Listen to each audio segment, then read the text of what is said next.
6:24. As you may have heard on yesterday's show from the former Israeli Prime Minister Ehud Olmert, absolutely crucial negotiations about a possible ceasefire in Gaza are going on right now in Cairo.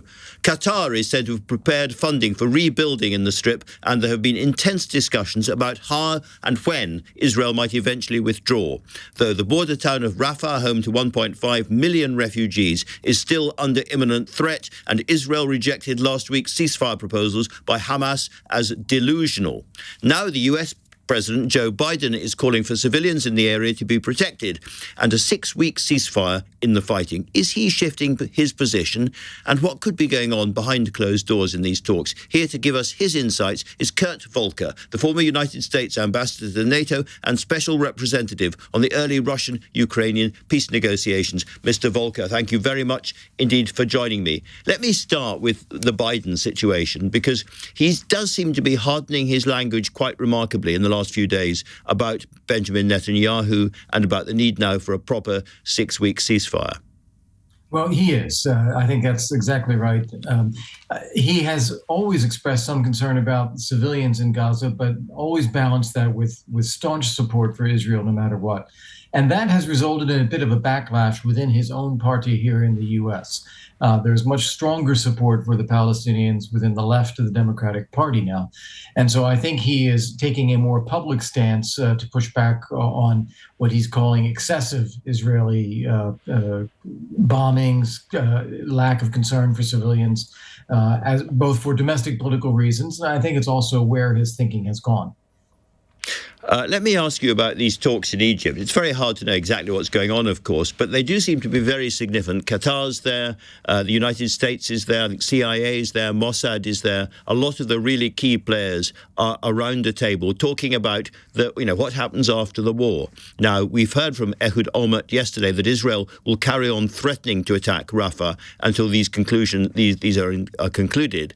But what is your estimate of what is actually happening? Well, what's difficult is what happens with Hamas now? What happens with Hamas under a ceasefire?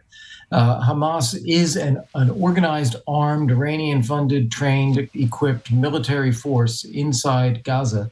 They launched the attacks on on October 7th. October the 7th, October 7th, and would do so again in a heartbeat. They continued to deny Israel a right to exist. So we need to know what happens there.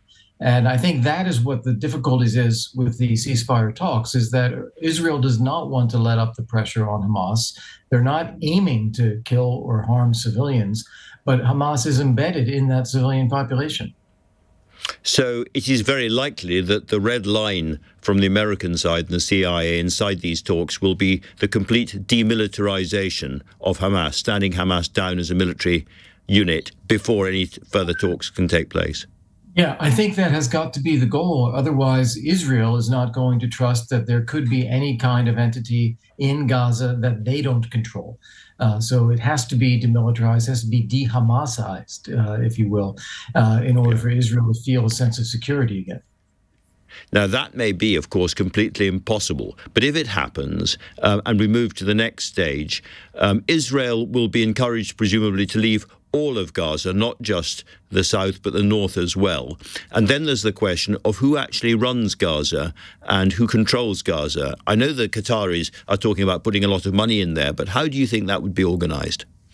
There is no idea out there right now that actually has any legs, that can actually make it. There's no two-state solution anymore that Israel will trust. An independent Palestinian entity in Gaza, Israel fears, would lead to renewed militarism again. And yet it, being part of an Israeli state would also lead to continued insurgency and violence. So there is no idea out there on the table.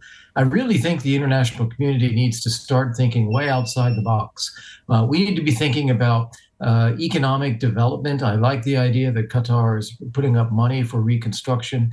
That needs to be thought of almost as a development of a beautiful part of the Mediterranean coastline where residents there have a stake in economic success in it, while it remains a demilitarized and somehow externally administered territory. I suppose what gives these talks their special urgency, even if they're a long way away from a successful conclusion, is the proximity of the IDF to those 1.4 million or 5 million refugees right on the Egyptian border. They have literally nowhere to go if Israel attacks. And I guess the whole world is holding its breath to see what happens next. Well, that's exactly right. They're in a perilous situation. We can't understate the dire circumstances that the genuine civilian population is facing. And you can cast blame on Israel and the IDF. You can cast blame on Hamas for being embedded in there. But it is a fact, if you're a civilian there, you are facing incredible hardship and incredible risk. Well, it's a really important moment, Mr. Volker. Thank you so much for talking to LBC tonight about it. Much appreciated.